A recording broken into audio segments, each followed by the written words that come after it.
Nobody calls me. I get massive text messages because we do every other week. We do a family Zoom call. Oh. Yeah.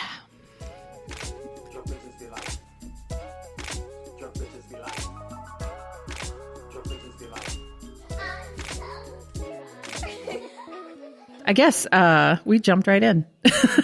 We did. We should probably rewind a bit. And yeah. Okay. So why did you want to start a podcast? So I'm Mindy, and I wanted to start a podcast.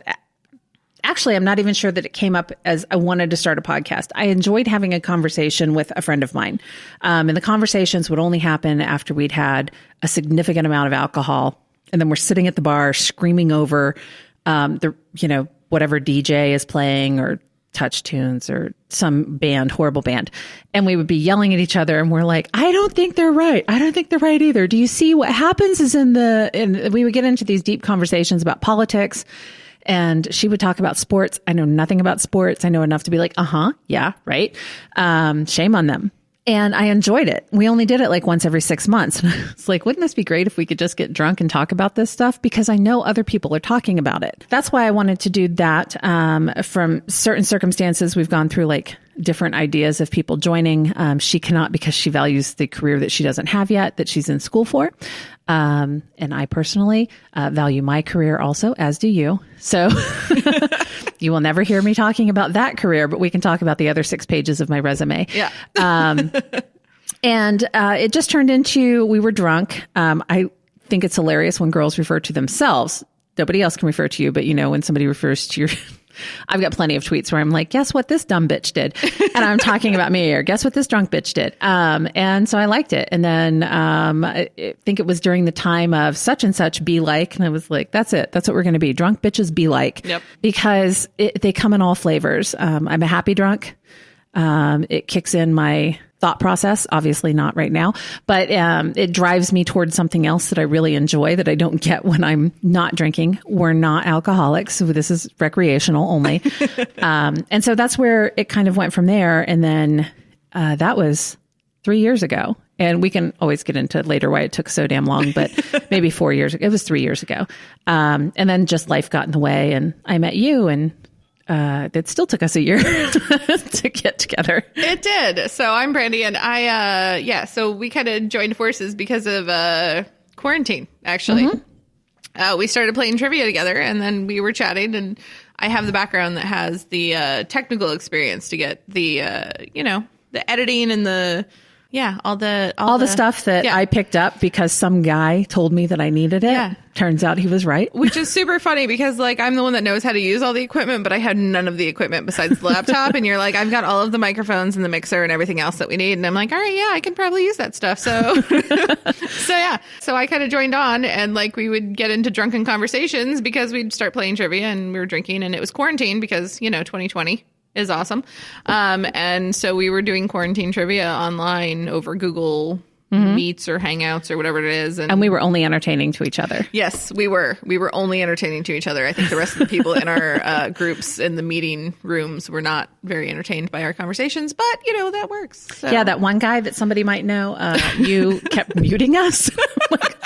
Unfair. We were sharing muumuus. We were having muumuu stories. And there was lots of drunken Amazon shopping. Yeah, during trivia. It was good. I spent a lot of money. You went the muumuu route. I went the giant flying squirrel jumpsuit route, which I appreciate because it looked very comfortable. It was. It was impractical, and I didn't want to wear a tank top or a t-shirt or a bra underneath it. So I'm sure my neighbors have seen way more of my boobs than they wanted to, as I'm leaning down to pick up dog shit in my backyard. But I'm doing it in style. I'm in a harem jumpsuit. That's right. So and you're comfortable. That's all that matters. That's all that matters. I think quarantine did horrible things to people's wardrobe choices. Probably. Yeah. I'm convinced that everybody that was on our Zoom call for our professional side wasn't wearing pants. Yeah. No, I've stopped wearing pants. Yeah. As much as humanly possible. I don't even try to dress up the top anymore. I've been on leave for a while, but whatever I'm in, I make sure the camera is high so that nobody can tell that I'm not wearing a bra either. And I have given shoulders up all the way. Shoulders up all the way. Yeah, it's my bras have gotten a lot of downtime. Mm-hmm. They don't see. No, That makes them last a lot longer. It does. Yeah. It makes them last a lot longer. But also because of quarantine, I feel like I've gained a little weight. And so now they're all a little bit more snug when you put them on. And you're like, oh, this makes me want to wear you even less. And so they've just kind of gone out the door. And now that we're hitting wintertime, you can wear enough a hoodie is the best thing ever. Yeah, I liked it.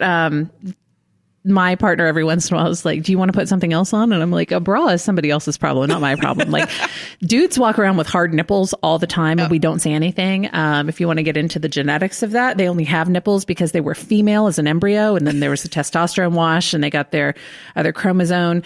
And they got to be dudes with penises and we all still have nipples. So I don't see why my nipples should be. Yeah. I mean, I don't even care. If my nipples are down by my belly, why are you looking that low? I will say I've kind of hit a bit of a low though, because I'm one of those people that I love. I'm a costume gal. Like I love having costumes and wigs, and like I think the whole thing is fun. Just dressing up is fun. You should come play in my basement. Oh my God. So we just hit Halloween, right? We just passed it. And I, like, one morning I woke up at 6 a.m. for no reason whatsoever. And I was like, you know what? I'm going to get my costumes out. I went down to the basement, got the giant tub out, brought it upstairs. My guest bedroom right now, the entire bed is just like layered with different like costumes laying out. That's awesome. But it's fabulous. But I have a lot of onesies that are part of the costumes.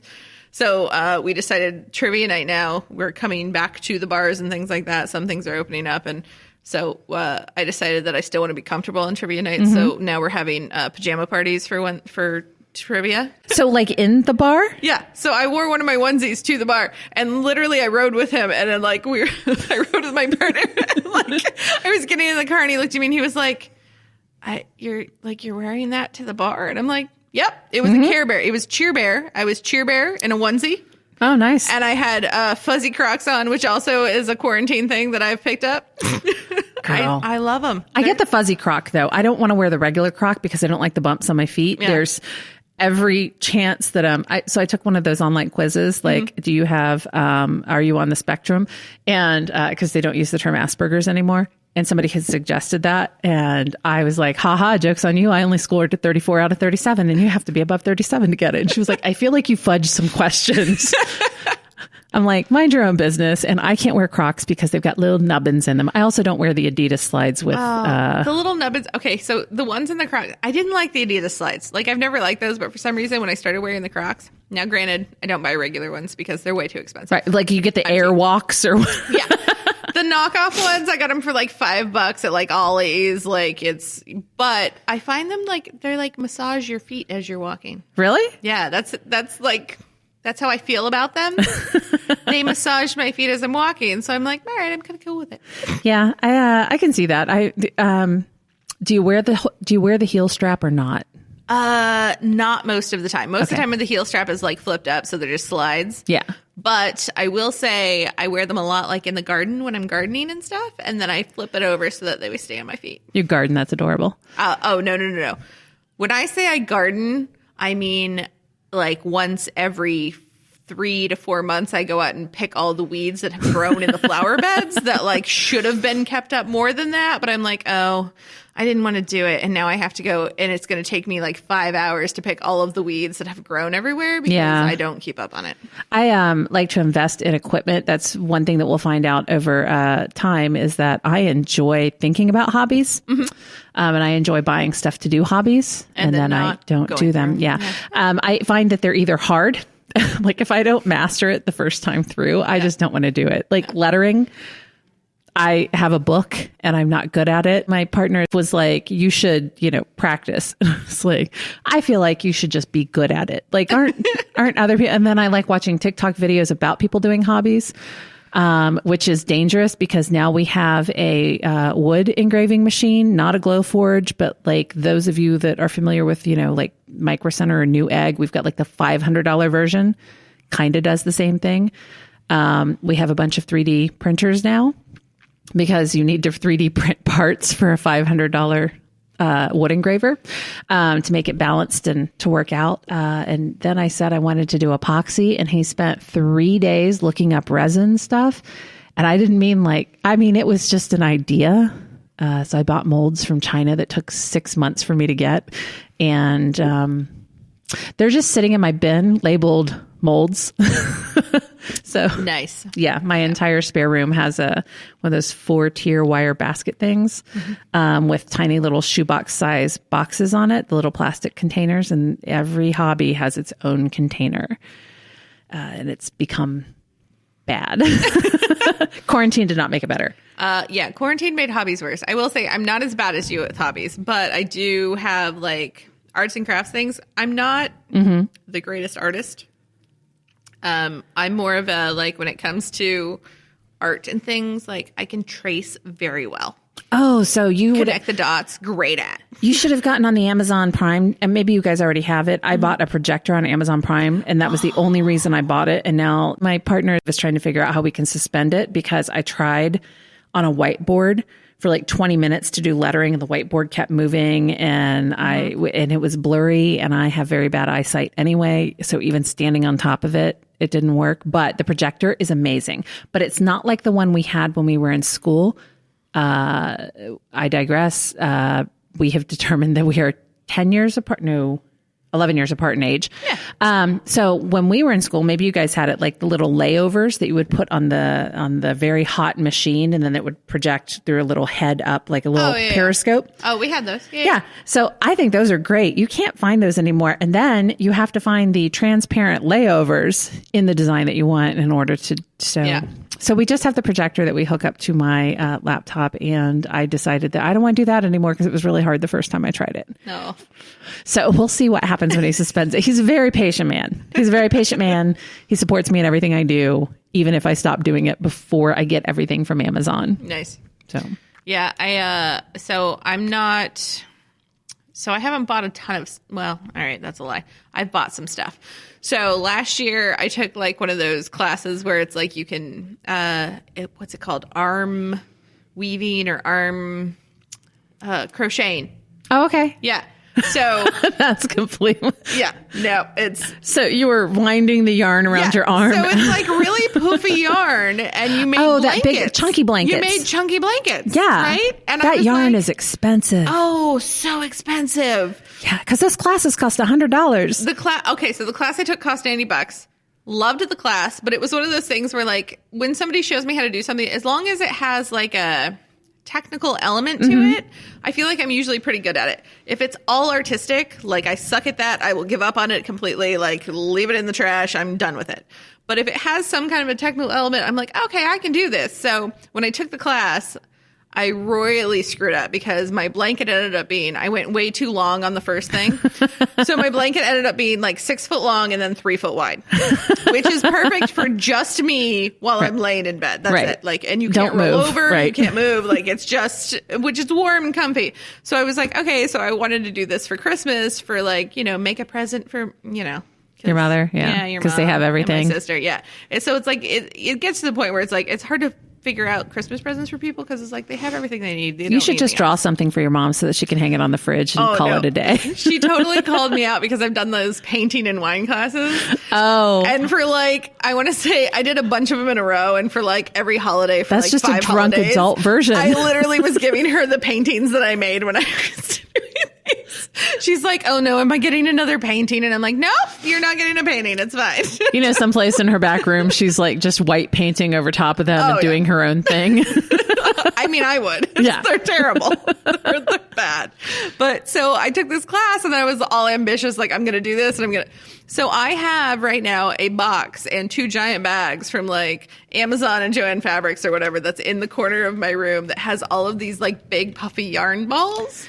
Never made the blankets. They're just sitting there waiting for me to make them. I've never done them. You can give them to my mom. She will make it for you, but she'll charge you a lot of money. Everybody at this one group that I was a part of, one person found this shawl that had pockets at the end of it. So think a very wide scarf that comes down to your hips and then has pockets in it. Nice. And not the kind like that I would wear the scarf that has like kitty paws at the end of it. Right. That's what I'm thinking of. I'm 48 years old and I want to wear that. So I have some problems. I too like costumes. You know, I enjoy going to anime cons and I have aged out of it because I'm just creepy now. No, Comic-Con is for everybody. No, Comic-Con is. Anime Con not so much. Really? So like OhioCon. Is it that much different, the anime cons? Oh, yes. Oh, that's so sad. they're very specific about the costuming. I made the mistake of, we went to OhioCon in 2017 and I did Amy Farrah Fowler. Nice. Amethyst from Steven Universe and Leela from Futurama. And the only costume that was, we also did the Powerpuff Girls. So I was Buttercup. And the only costumes that were really well received were in that group were the Powerpuff Girls and Amethyst, because they definitely want you to come from an anime thing. And I like anime, but I like the kind of anime that everybody else likes. Like whatever was on Adult Swim in 2004. Right. That's the kind of anime I'm down for. Yeah. So I've watched Bleach like 9,000 times. Okay. And I also only do the English dub versions, which also makes me some kind of monster at those. But yeah, we sat at the bar and got hammered the second night that we were there. And somebody brought me a baby. They didn't specifically bring it to me, but the person came to the bar and he was working security. And he was like, my girlfriend has to get up and work the first shift and our daughter won't go to sleep. She was 10 months old. And he was like, I have to go to the bathroom. Can you hold her? And I was like, sure. So you were holding a real baby? Mm-hmm. Okay. I wasn't quite as drunk as I was after he came back for her. But we were ordering, because everybody's been to a hotel bar, we were ordering vodka cranberries with a shot of vodka so that we could enhance our vodka cranberries because they're stingy. And then somebody else sat down at the bar and was ordering them for us. I'm not sure what he wanted. He actually made the comment at one point in time, like, look at all these freaks. And we have our like passes on because you have to wear your identification the entire time that you're there. And we were like, we are these freaks. We just changed into normal clothes to come down here because we left the building to go to dinner, and we're in our 40s. So we wanted to dress like adults. And he was the first one who, when the guy gave me the baby to hold while he went to the bathroom, the guy looked across my friend and said, did he just give you a baby?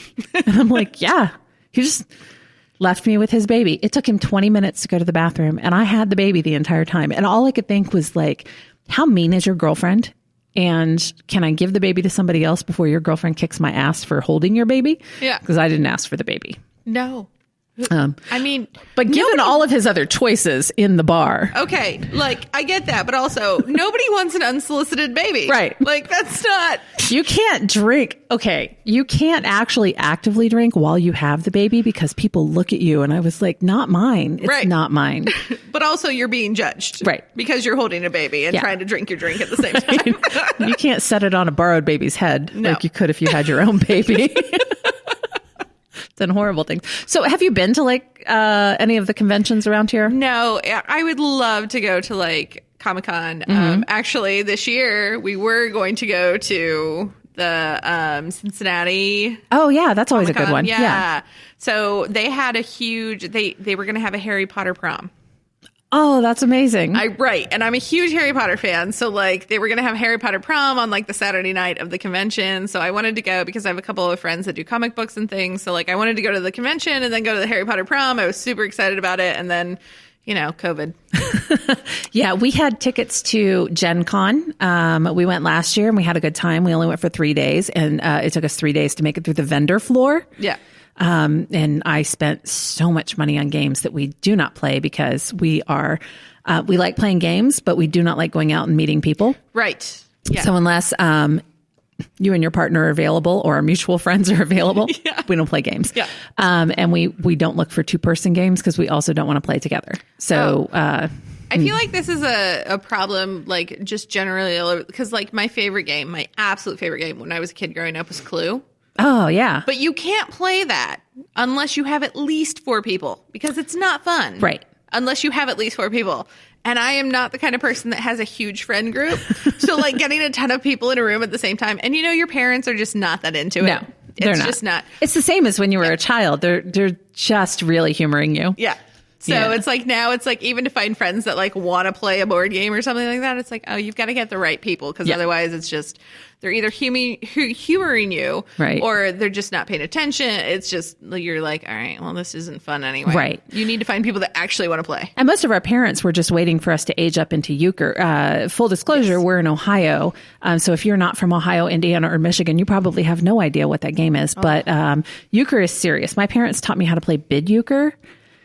And I have no interest in it whatsoever. It's very stressful, and I never got the moons and the double moons and the blind. And I want the 5 cards in my hand, and I want to screw over my partner and not get my points. And I will say I was never taught bid euchre, but my mom is a very big euchre player, and she's very serious about it. Like when we have family gatherings, it's always like a fun time when we have 4 people in the family that know how to play euchre because there's like 1 or 2 people that don't know how. So it's like, were they not raised right? What was wrong? Yeah, it's like, well, they're outsiders that came into the family. So now my sister has like a 2-year-old. So like the euchre game ends up being like one hand and then everybody's like, well, does he need food? Are we doing that? Right. And it's like the euchre game takes forever. And now I've gotten this reputation for stealing the deal because everybody's concentrating on everything else. So I just keep dealing because I'm like, I just want this thing to get over with now at this point. And they're like, well, you keep stealing the deal. And I'm like, it's because none of y'all are paying attention. Right. I'm like, if you had any sense to pay attention, I would be fine with you taking your deal, but none of you are paying attention. So I'm just dealing the cards so that we continue on with this game. Can you guys just move along? Yeah. I mean, in all honesty, I'm not sure how anybody else will feel about this, but a euchre game, like to get to 10 points shouldn't take that long. No. Like a hand should take, I don't like playing with beginners. I will, but I don't like playing with anybody who can't follow along when I throw 3 cards down. Right. That it confuses them. I'm like, Jack, ace, come on, get it together. Right. What's the trump? You're too drunk to play. Get somebody else to sit in. If you play Jack, ace and people don't know what they're doing, it's like, oh, no. Like, just give me both points. I'm taking all of your cards. I want both points. And actually, my partner is completely useless, so I would like 4 points. Yes, please. Just give me the loaner. I'm good. Yeah. So my partner and I do not play as partners because I am only competitive about things that I am relatively good at. Yeah. So we would never be able to play darts together. We could if it wasn't cricket. Okay. I don't know what his cricket skill level is. And I'm a little rusty. Like I'm at the point where I wanted to join a dart league, the one that was, I don't know if it's still happening here, but I wanted to join it. Yeah. But I was not able to leave the house for like 4 weeks. So we couldn't do that. And Dave was like, do you really want to join it? And I'm like, it's going to take me a couple of weeks, but I'll get really, decent. I was like, once I get over, the tendonitis that I will get in my throwing arm. So you can't like reach for your coffee. You have to like move your whole body over to your coffee the first few times. But I was like, I do really well at cricket because when I was in the military, I played with a group that used steel tip darts and you had to call your shot. Oh, so you get very, you don't get points if you hit something that you didn't call. So you get kind of used to that, but, and it takes some muscle memory, but he cannot guarantee his performance and I don't want to share a table with him. He also doesn't want to bowl with me on a team for the exact same reason, because I cannot guarantee him my performance and he will always bowl over 200. Oh. I mean, we're not PBA level. Right. That's PBA. PBR, I don't know. PBR is a beer. Pro bowling. There's a B in there, definitely. Yeah, there's definitely. It's pro bowling something. We watch it on Saturdays now because that's how old we are. And it's back.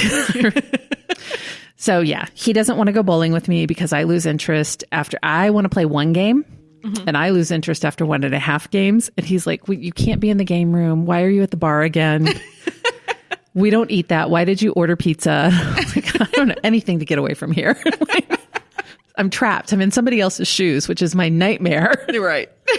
Somebody else's feet walked in these. And now I'm here. Well, you should buy shoes. Oh, we don't do this often enough for me to buy shoes, honey. I appreciate that you have your own shoes and a ball cleaning thing. He's got 4 ball. Oh, wait, does he have one of those towels with like the handles on each side? Oh my God, I've always wanted one of those. I don't I wouldn't use it. I don't need it. I don't have a ball, but for some reason, like that's one of those things you see in movies that you're like, that looks like fun.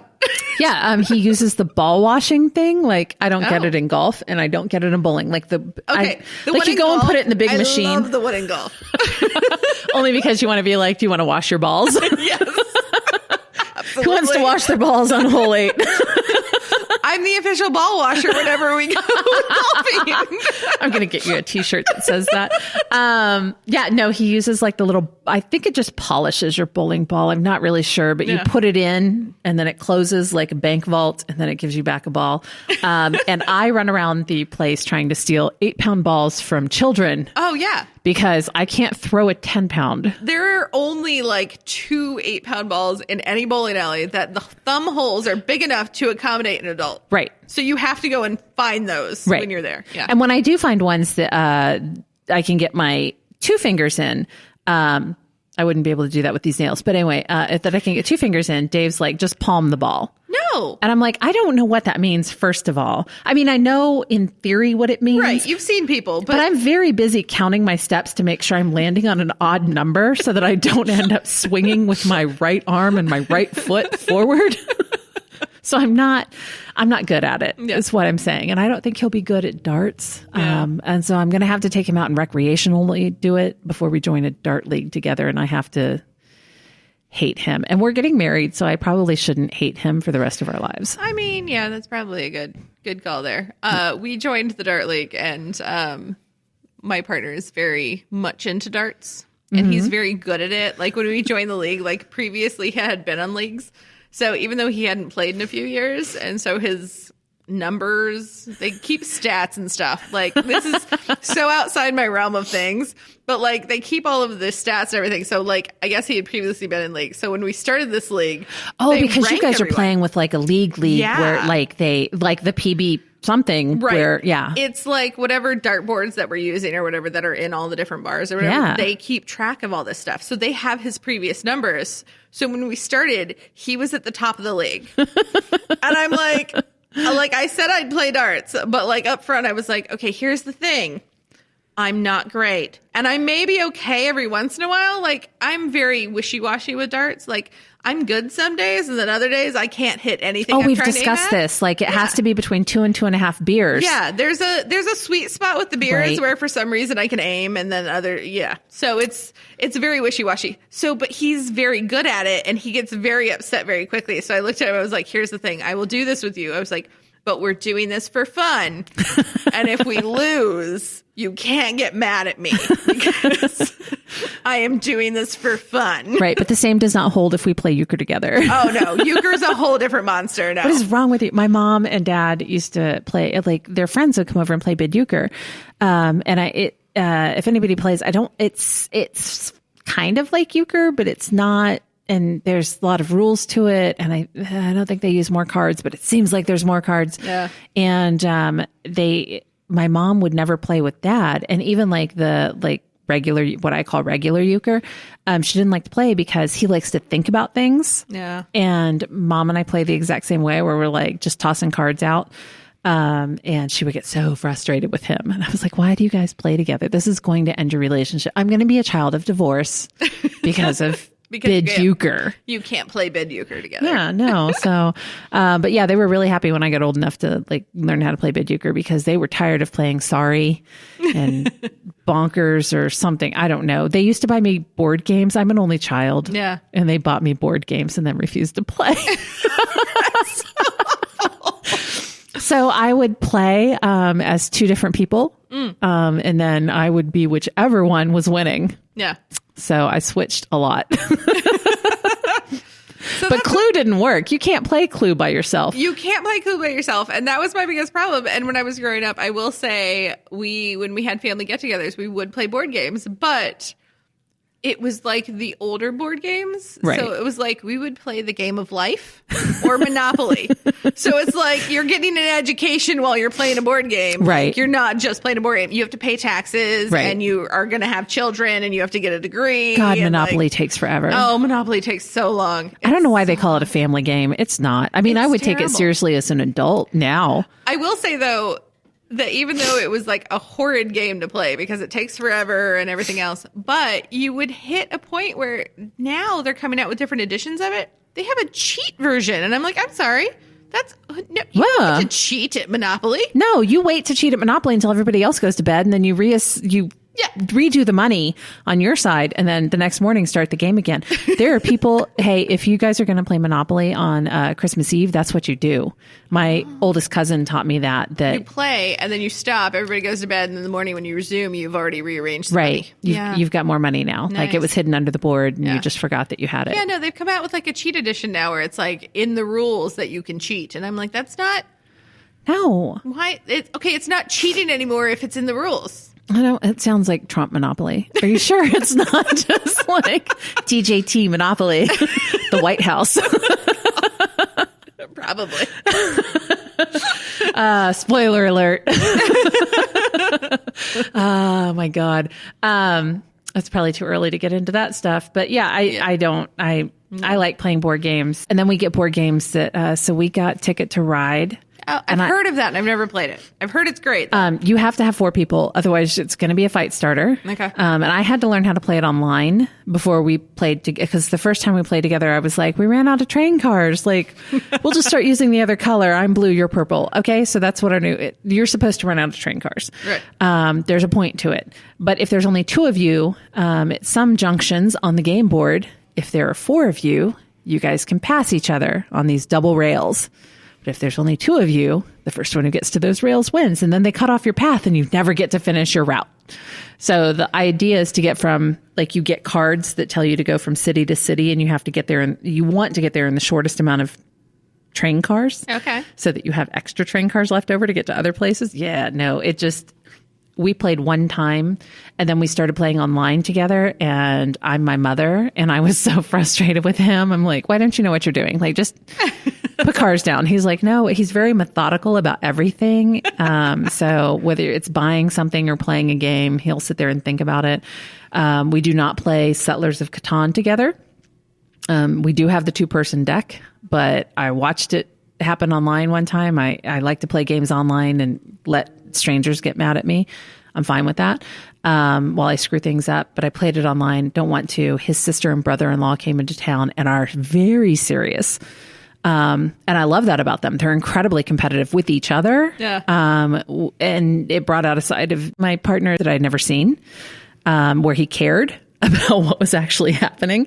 And I did not. I just wanted to go to bed or drink more. Those are the only 2 things that I wanted to do. And the next year they came, we got Settlers of Catan, the Game of Thrones version. Ooh.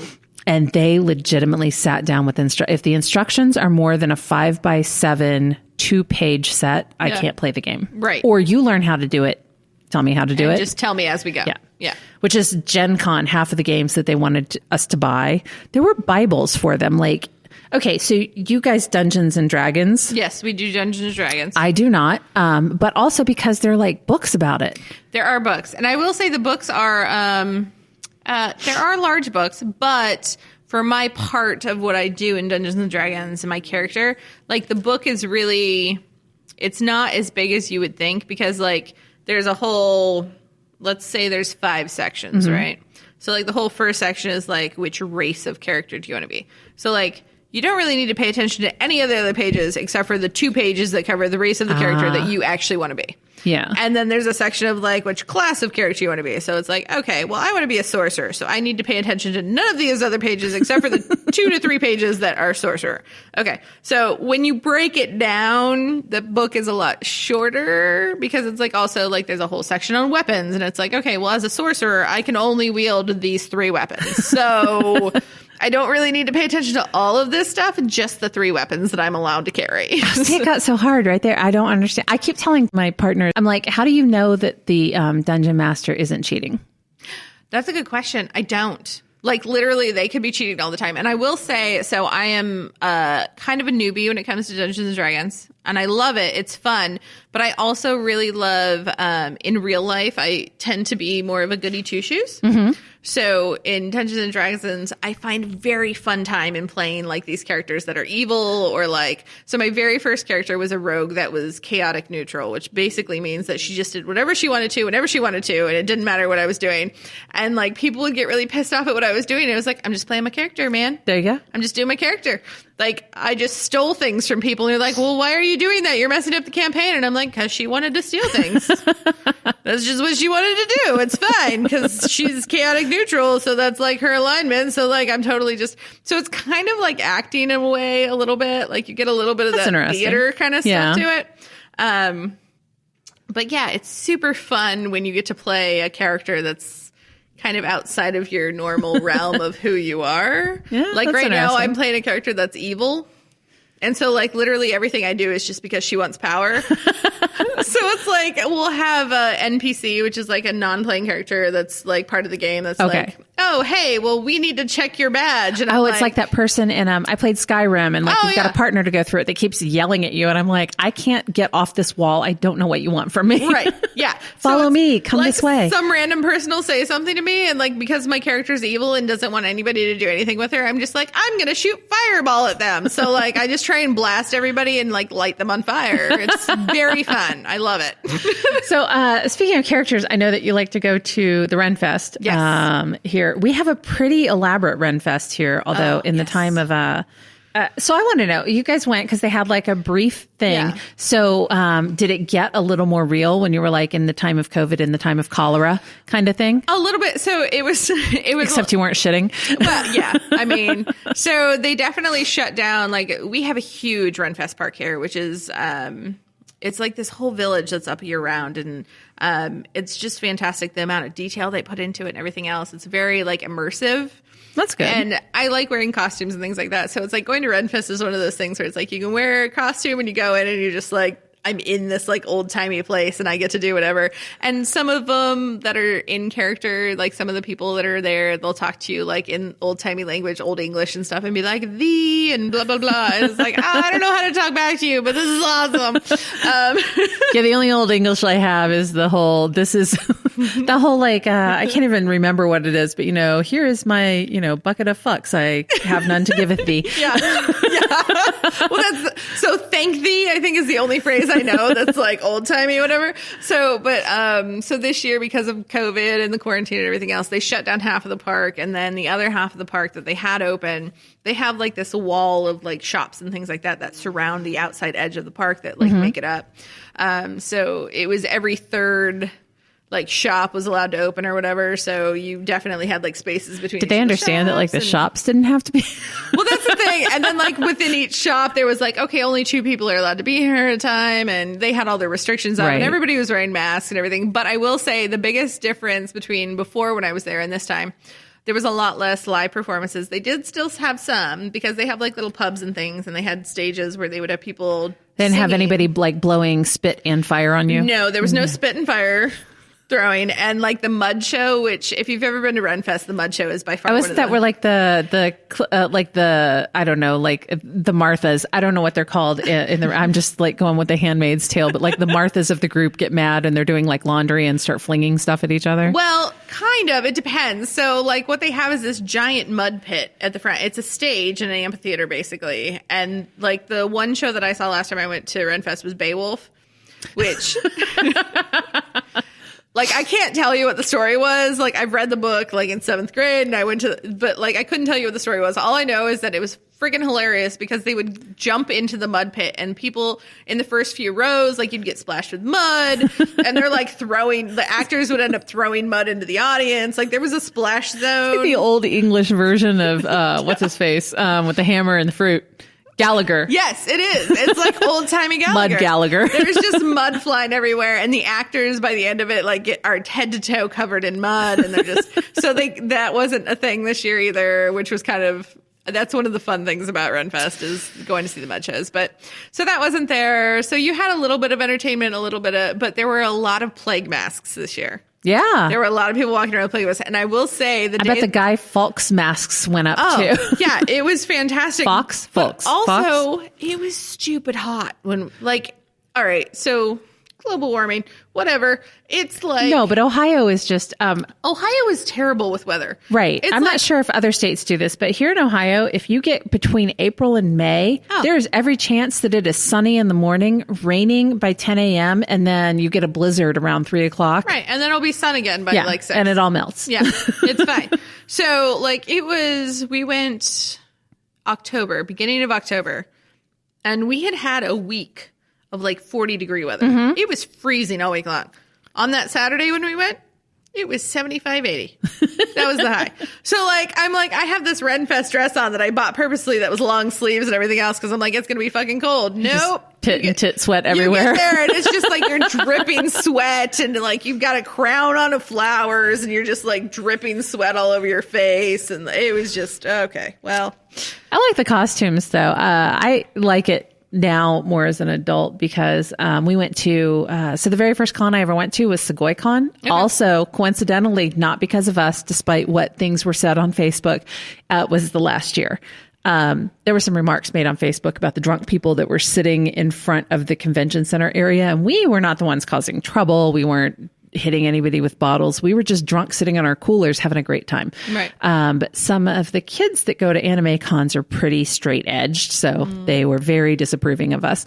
But to be honest, all of us were over 40 that were sitting in this little group. And we're like, nah, I don't care. Still didn't care the next day. But so we went and I was like, I'm going to do a cosplay. And I was very uncomfortable. Now that I've gotten a little more comfortable with it at cons, there's only been one con that we've been to that the costumes that we were wearing, I was like, this is creepy and I'm changing out of it and stop touching me. Because I'm a big girl, so I don't expect people to like cop a feel or anything like that because cosplay is not consent. And I didn't know what that meant until somebody grabbed my boob. And I was dressed as Buttercup. And I'm like, you can't grope Buttercup. Who gropes Buttercup? It's rude.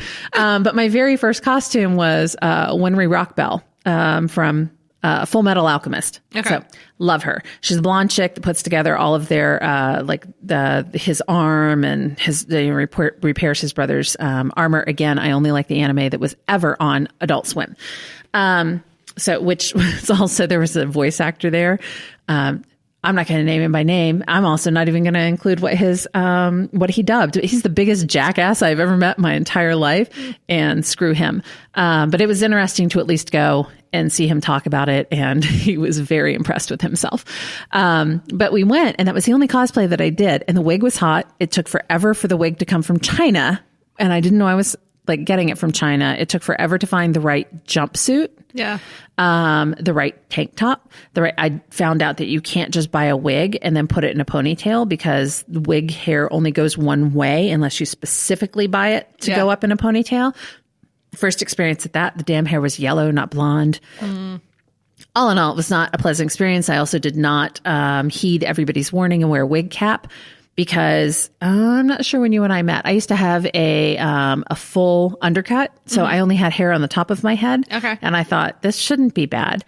I was like tapping the crap out of my head, grabbing people's pencils, trying to stick them underneath my wig. Oh, itching and yeah. I was like, I cannot wait to get out of this. Yeah, but it was our first one and I enjoyed it. And then we went to Fandom Fest in Kentucky, I think, one year. And by then I had, we had Buttercup, I had Leela, SegoyCon, I had Amethyst and Amy Farrah Fowler. I don't really know what I'm working on now. I'm playing with makeup more than anything. So I posted some pictures on Facebook and one of my cousins was like, who am I going to come up and beat? And I was like, it's makeup. It's makeup. Nobody beat my ass. Not that couldn't happen, but but for this point, it hasn't. So I'm not really sure where to go with the costumes. It's like hobbies. I like walking around places and trying to figure out stuff to do, but you have to have kind of an intent with it. Yeah. Which is a little difficult. And it has to be a character that other people know. I mean, there's a fine line. Yeah. Yeah. But the Powerpuff Girls, everybody liked. We were at Fandom Fest when we did it. We were on the floor for 2 hours.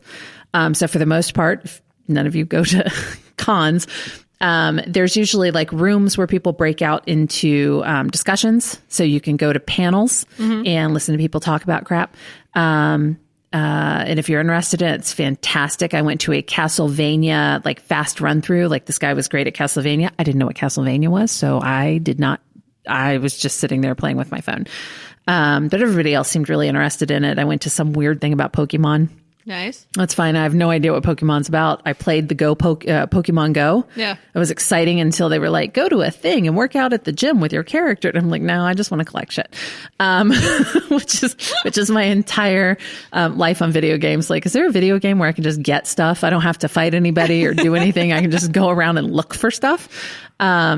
But yeah, so you go, there's the panel rooms, and then there's like these ante rooms where you're kind of all resting, or maybe you can take off part of your costume or whatever. It's like Disneyland. You can go someplace and take off your costume and people leave you alone. But then when you're on the vendor floor, they usually have wide areas set up, and it's where you get to meet artists, or you get to meet voiceover actors, or you get to meet, I saw Jason Mewes from like 500 feet away. You know what? Zooms on our cameras work really well. So I was like, bing, look, I got a picture of Jason Mewes. No Kevin Smith. Who else was there? Al Snow from WWE, and the guy who plays Rory on Doctor Who. So I was very impressed with that. I just wasn't going to pay $60 to get a signed picture. No. Or to have Jason tell me about his e-juice.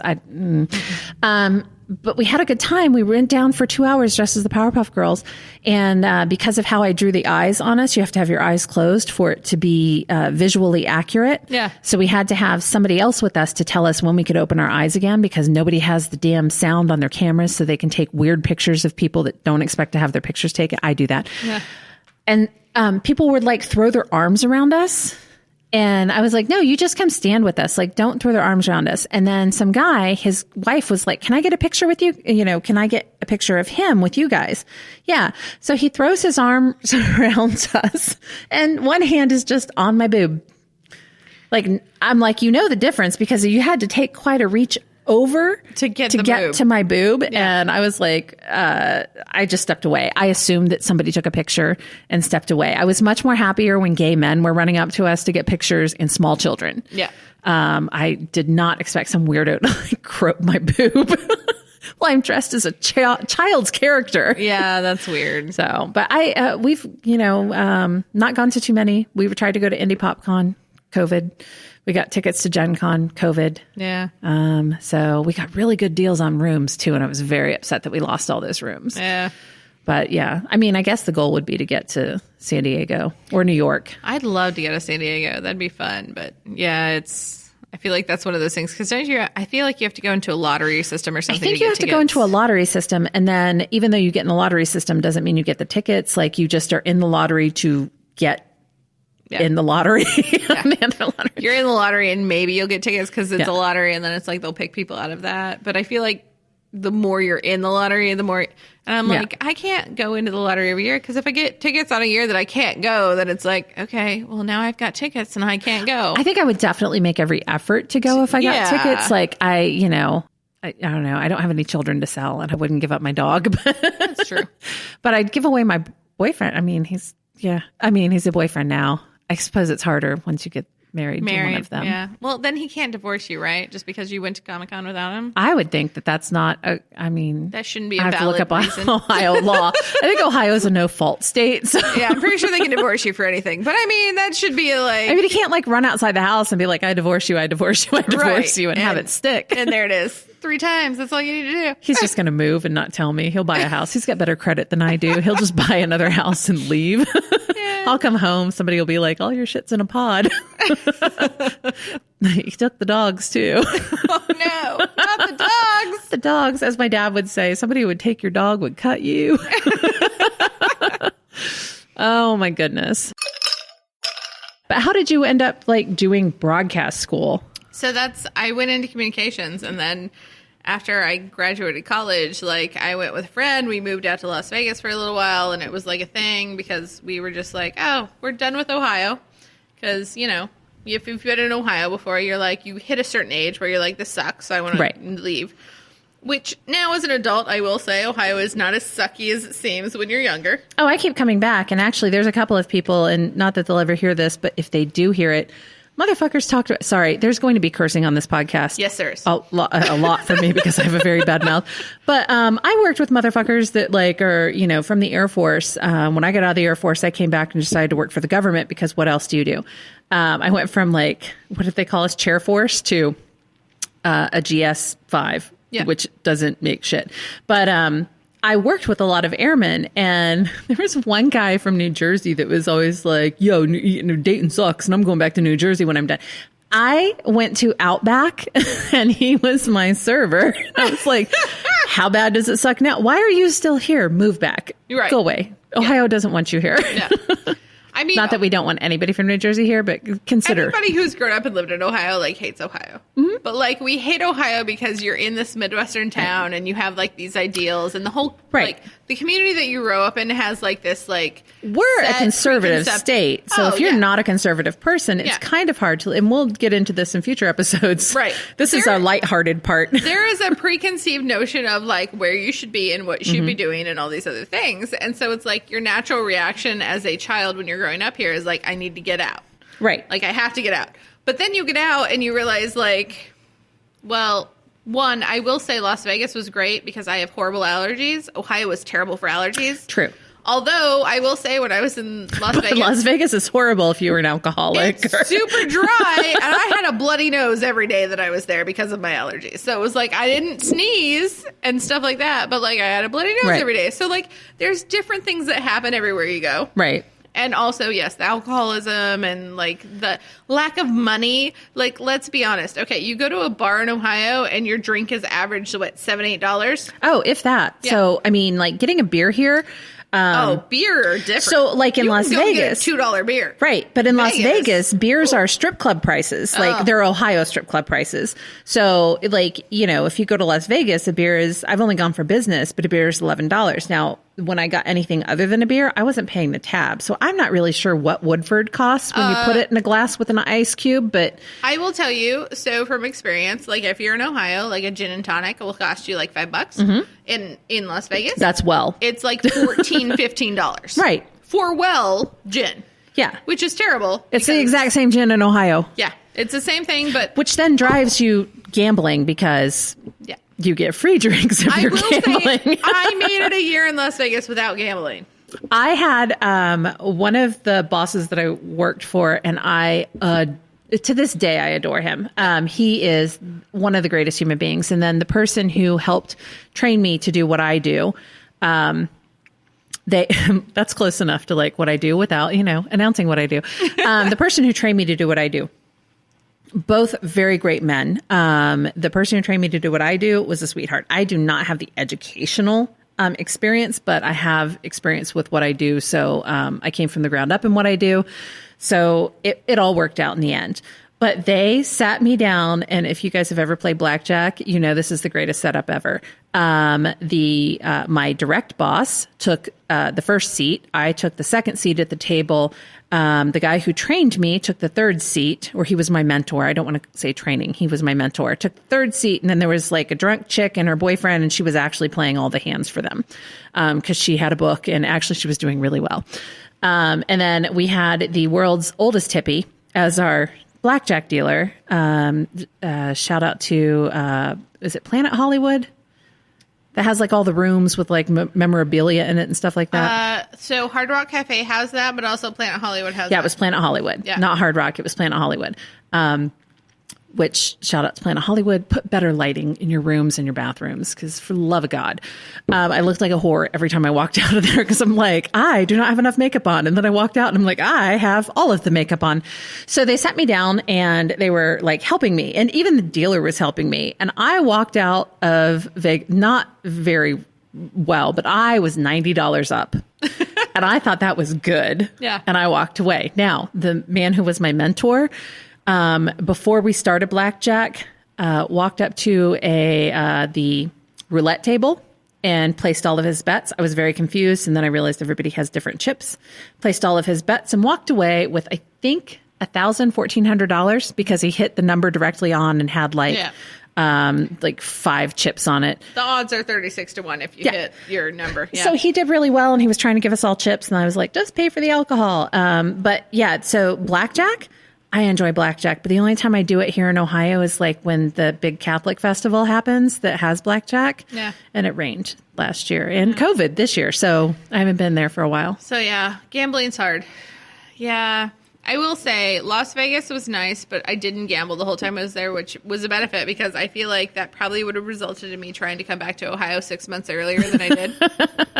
Which, you know. On a bus ticket. Yeah. Oh, no. After a year of being in Las Vegas, this was the lowest part of my life. I had to call my dad and ask him if I could come back and live in his basement. And at that point, he was married to my stepmother, and he was like, you have to talk to her. Oh, help. So he put her on the phone. So then I had to beg her to come back home. And then he mailed me $500 so that I could get gas money to come back. Oh my gosh. Yeah, I didn't have to deal with steps. I did get kicked out of my house.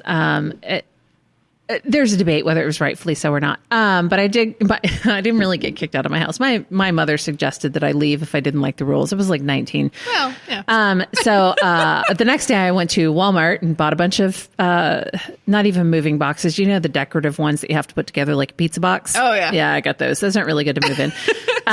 But I managed to move all of my stuff. No furniture because I had a Yugo at the time. And that's dating me, but I had a Yugo, and there was only so much I could put in it. Definitely not a dresser or a bed, but I took an air mattress.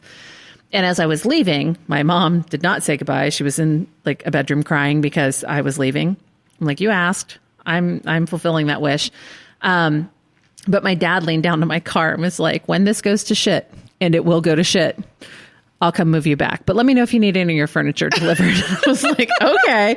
I think I lasted, it was definitely less than a year. It was definitely less than a year because living without rules was not good for me because I never really had that many rules. I was never required to excel at anything because my parents were like, we know you can do it. You just don't want to do it. So, yeah. Do what you can. And they knew I would stay eligible while I was in high school, and that carried over to college. Although I angered them by getting a 1.7 my first semester in college. In go-away college at Wilmington.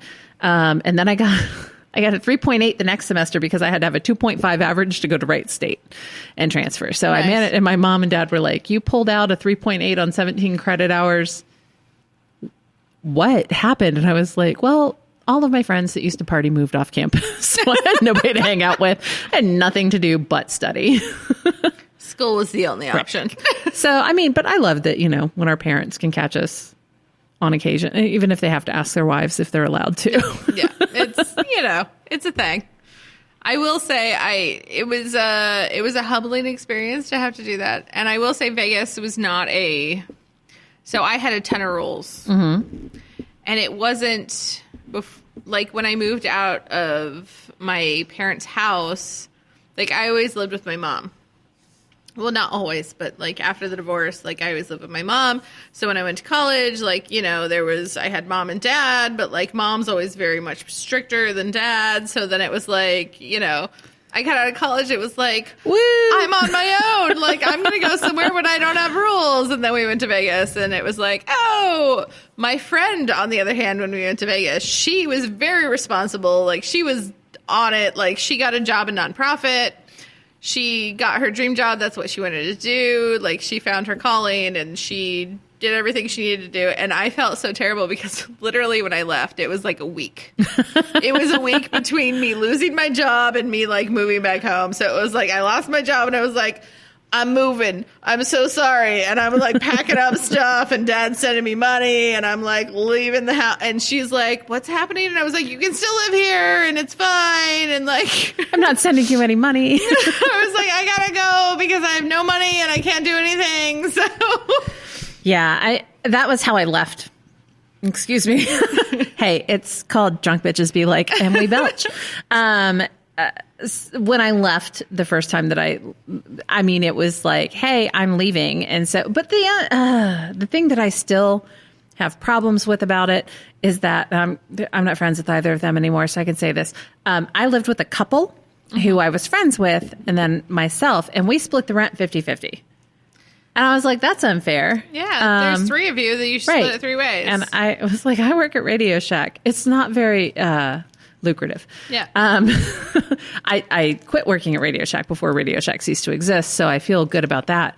But yeah, it was just not good. And because I had less rules than I had at home, I don't feel like I should have even paid for any of the room because I don't think I used it very often. I had a propensity to work. There were a couple of days a week that my manager would work by himself. And then there were a couple of days a week that I would work by myself because we were the only two people working at that particular Radio Shack. And like nobody came in there. The area of town that it was is so like, yeah, I won't go into it because it's going to be boring for other people. But the area of town that it was in like didn't exist. It was just a strip mall in the middle of nowhere. It was Cub Foods, which I had worked at, and then Radio Shack and like a furniture store. And I dated a psychotic guy from the furniture store. Probably not clinically psychotic, but he was definitely stalker material.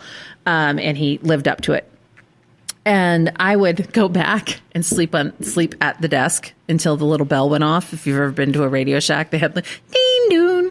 So I would wait for that bell to go off, and then I would go out and wait on people. So Fridays, I worked by myself. And so I would go in at 9 o'clock in the morning. I would close the store at 9 p.m. My friend would come over. We would get ready in the Radio Shack bathroom, not the most glamorous thing on earth.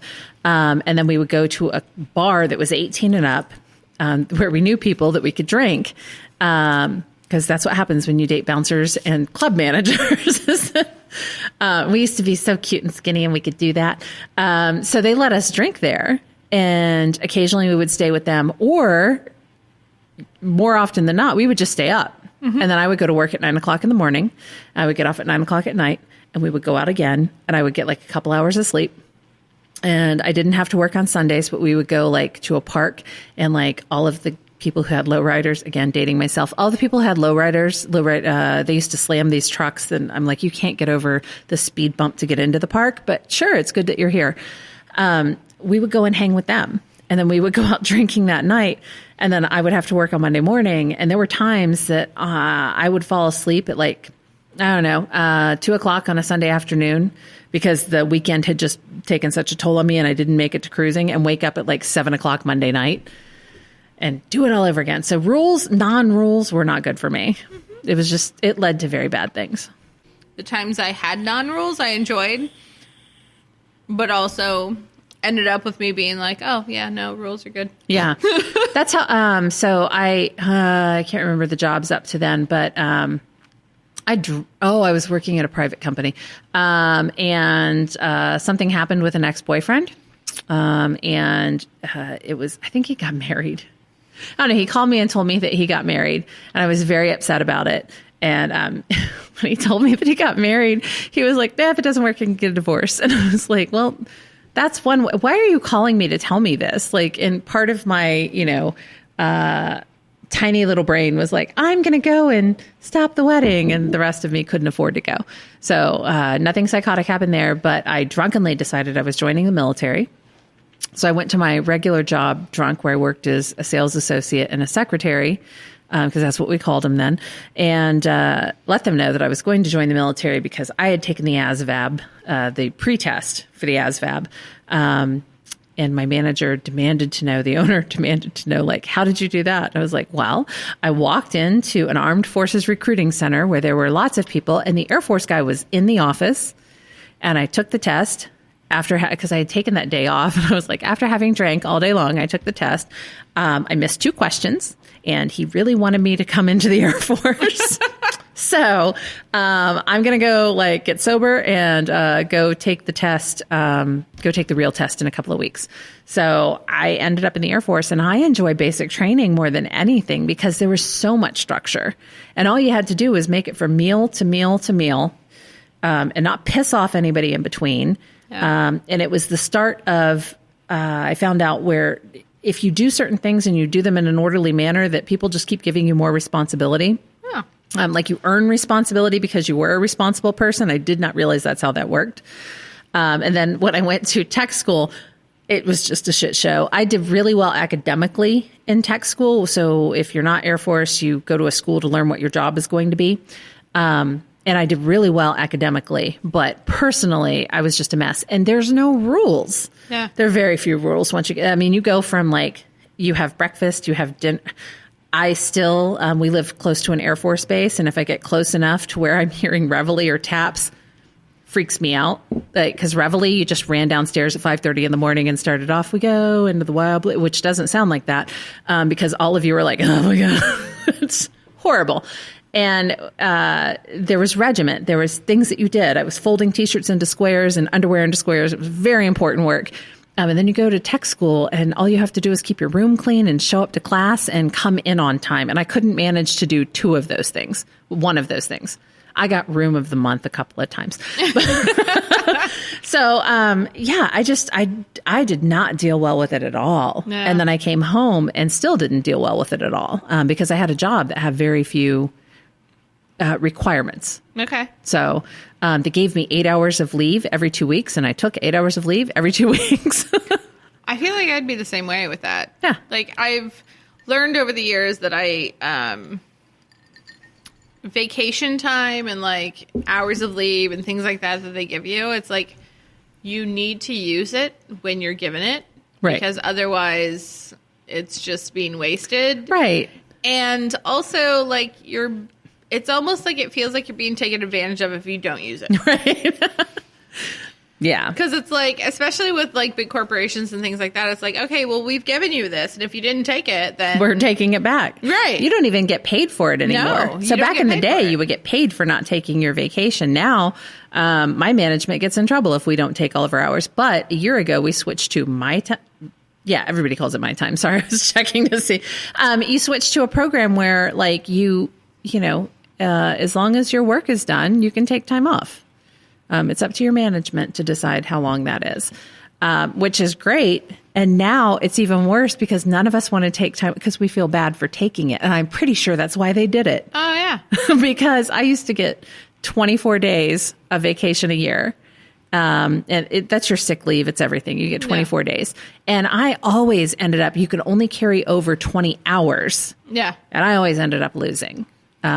And somebody always got in trouble. That are like that, though. Yeah. And that's the thing. Like, in my old job, when I worked in broadcasting, you asked me how I got in there. So I went to, after I had a communications degree, I decided that I had no direction. The marketing job that I got when I came out of college was not a marketing position so much as a tech support position. And do you know how to do this? Great, you're doing it. Yeah, it was like more of a call center thing. And it was like, I was not happy being in a cubicle with a headset on, 12 hours of the day. It was just not my thing. So, and that's when I ended up going to Vegas. And when I came back, it was like, okay, I need to figure out what I need to do with my life. So, I ended up making a decision. It was like I looked into different options, and one of the options was going into the military, and one of the options was going to tech school for broadcasting. Mm-hmm. And military was always kind of front of my mind because I have family that was in military, right? And they were in the Air Force and everything else. And when I went to go to the Air Force recruiter's office, the guy literally said to me, he was like, well, you already have a degree, so you could come in as an officer. However, there is a GPA, like you had to have a GPA of a certain degree to be able to come in as an officer. Well, apparently the year that I went to see them, like a month before I went to see them, they upped the GPA requirement. Yeah. So it went from like a 2.8 GPA to a 3.0. Well, I had a 2.94. So I couldn't go in as an officer. You couldn't like take one more class and just raise that up. Yeah. So I was like, just, I want to take a humanities course. Can we just average this out? Can we just like get that up? No. So it was like, I had a 2.94 GPA in college. So they were like, okay, so you have to come in as an enlist. And I was like, well, that's not happening because I have a college degree. Oh, it's shit. And an enlist, I can tell you, as an enlisted person, it's shit. Well, the salary differential is significant. Yeah. And that's why I was like snobbish about it, because I was like, I already have a college degree, so I'm not going in as an enlist because I already have this. So they were like, oh, well, the next thing down is the Navy. So I'm like, all right, I'll go check out the Navy. So I went and checked out the Navy, and it was like, oh, yeah, we want you. And I'm like, all right, here's the thing. Like, I have a communications degree. I would love to go into like public affairs, blah, blah, blah. And they were like, the only people who do that is enlisted. Right. So if you're going to go into being an officer, we'll put you in supplies. And I was like, so my option is to enlist and get into public affairs and like the people who get to do like camera work and everything else. Or I go in as an officer in supplies. And then my other option is I found this tech school to go to go in to get into broadcasting. So I was like, you know what? I finally was like, fuck it. I'm going into broadcasting. I'm going to do it. And I literally went into there because I had tried before I enrolled in the broadcasting school. Mm-hmm. I tried to get an internship. You can't get an internship unless you're enrolled in college. You just can't. Because in the United States, they don't offer paid internships. And they can't have unpaid internships because it's labor. Is it all of the U.S. or just Ohio? It's all of the U.S. because it's unpaid labor. Oh, because of that sign that they hang up every place? Yeah. So it's like they have to pay you in some form or another. So in order to get an internship, if they're not going to pay you money, you have to be getting college credit for it. So it's like, okay, well, if I want to learn how to do something, I have to either be enrolled in school or I have to be getting paid for it. And in broadcasting, that is the first thing you learn. They are not going to pay for anything that they don't want to pay for. So I got into broadcasting. This camera was used on the Benny, what's that guy's name? Not Benny Hill show? Yeah, well, there was the Benny Hill show, but I don't know the guy's name. Damn it. It was way before either of our times. Really big shoe. There are people there are like 5 people that we know that are going to listen to this and yell at us. Yeah, that's true. But anyway, like this camera did, Chroma Max or whatever the hell. Yeah. Kodachrome, Kodak. So it's like, okay. So it's like, all right, I want to go to TV. And it was like, okay, cool. Well, then I went to school at tech school, but it was like, well, you can't get an internship until 3rd semester. I literally bullied the school I was in to letting me have an internship during 2nd semester. Because I was like, the program I'm in is only 3 semesters. Right. I already have a college degree. I'm literally only going here because I need to get an internship so that I can get my foot in the door to get into broadcasting. So after my 1st semester, I bullied them into letting me get an internship my 2nd semester. And I did because I went out and found it myself and I talked to people and everything else. And so I got an internship my 2nd semester, and my 3rd semester I got hired as a part-time person. Awesome. At the station. And so then that's how I kind of got into it. And then within 6 months, I was a full-time person because somebody else left and I'd already been training.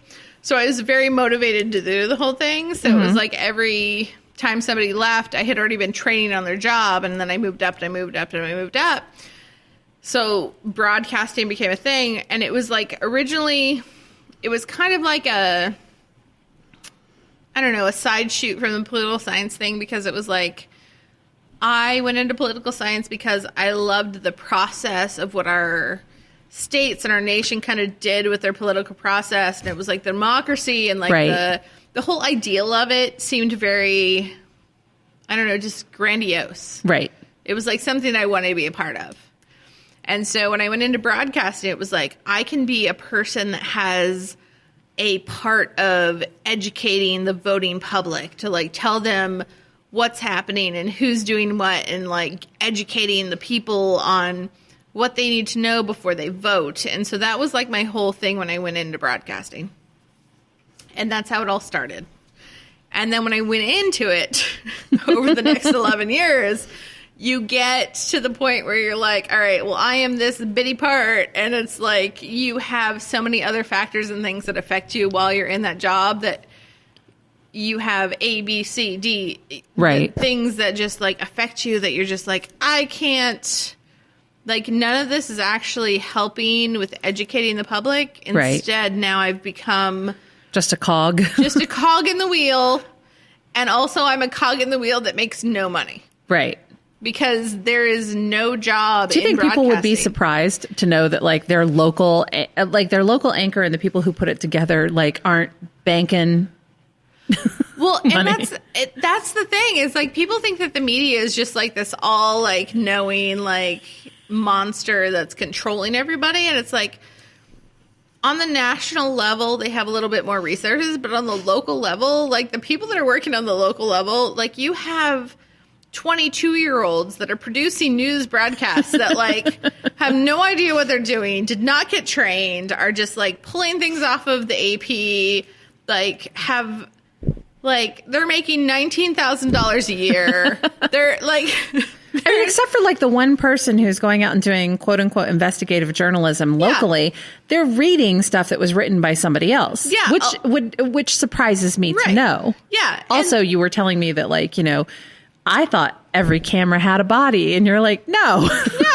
So I worked behind the camera for a lot of years, and like you worked into the fact that like in this day and age we've gone to automation. Mm-hmm. So like it felt like a video game at some point. Like I had a joystick that was controlling 5 different cameras.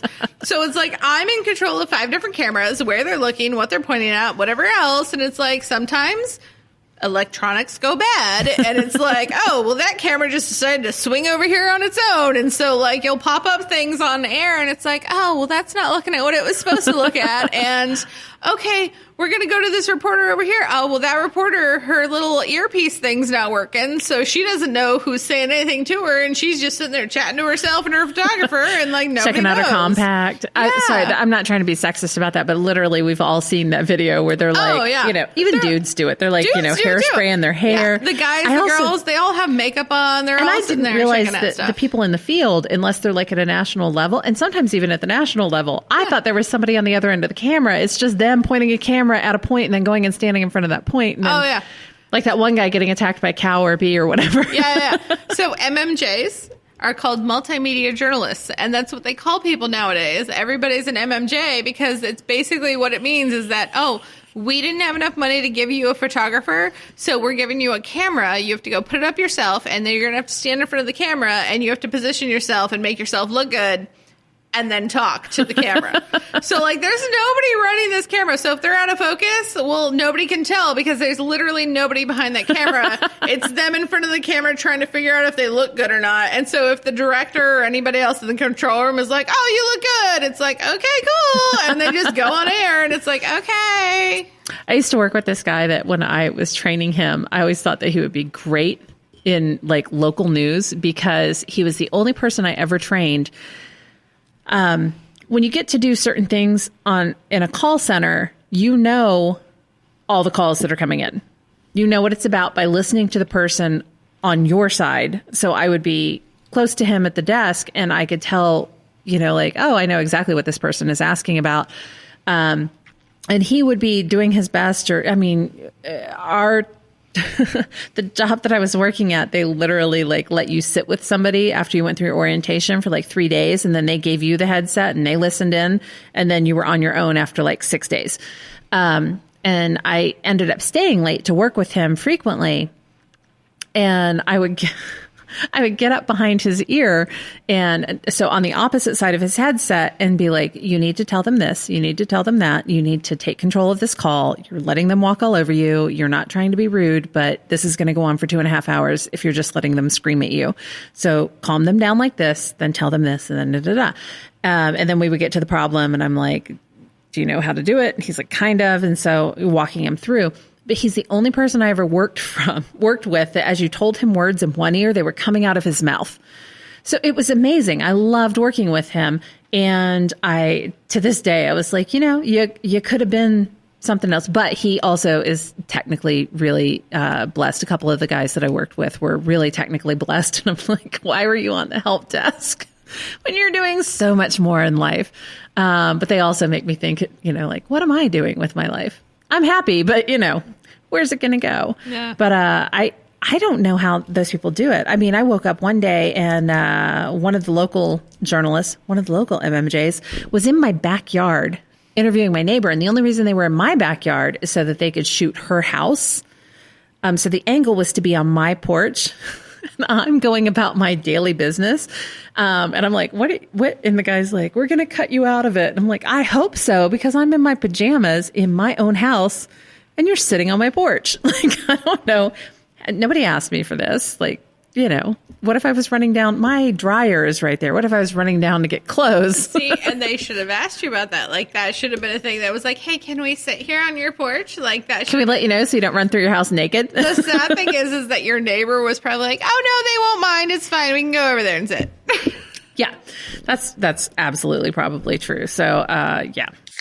I do want to thank anybody who is going to download and or listen to this. I'm not sure how that's going to happen Brandy knows all of that stuff. We will put into Instagram and Twitter. We will update it with our webpage. Don't expect much, but at least you'll be able to download it. And we'll work on the format and some other things in the coming months. I think we're going to do this probably monthly, maybe biweekly. It depends on how our schedules go. Because we'll start with monthly and hopefully biweekly, and we'll try and get it uploaded as much as we can. And honestly, wherever you listen to podcasts, we will try and get it uploaded to those different servers and things like that. The editing process will be a little bit of a tweak here and there, and so will the audio process. So hopefully we will get better as we go on. Yep, absolutely. So yeah, if you just keep listening and keep tuning in, we will hopefully be able to get our podcast onto the places that you like to listen and get a little bit better audio quality. Absolutely. And it won't just always be the two of us. We do actually know really interesting people, or at least we'll force them to join us, even if they don't want to. But we do have some folks that are in our circle that are promoting certain things, and they also like to drink beer.